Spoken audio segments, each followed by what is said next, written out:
Meanwhile, China's clout in the Indian subcontinent seems to be growing even further.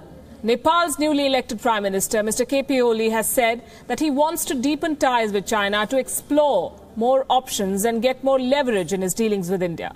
Mr. Oli's telling comments came in an interview to Hong Kong's South China Morning Post. He told the newspaper that he wants to, quote-unquote, update relations with India in keeping with the times, and these are his words. And he favors a review of all special provisions of the India-Nepal relations, including the long-established practice of Nepalese soldiers serving in India's armed forces. And I'm quoting from what he said. We have great connectivity with India and an open border. All that's fine, and we'll increase connectivity even further, but we cannot forget that we have two neighbors. We don't want to depend on one country or have one option. Mr. Oli went on to talk about the long-standing tradition of the Nepalese serving in the Indian Army, and he said, and I'm quoting again, this should be internally and mutually discussed and corrected.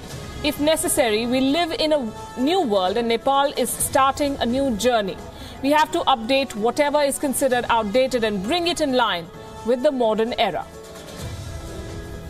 That's not all. The Nepalese Prime Minister has also vowed to revive the China-backed $2.5 billion hydropower project, which was scrapped by the previous government. In fact, it was KP Oli who had planned the project during his first stint as Prime Minister of Nepal to end landlocked Nepal's dependence on India. The third point he made was on infrastructure development, which he sees as an important means to narrow the distance with China. Remember, China's physical remoteness compared with next-door India is a hindrance to deeper Sino-Nepal relations.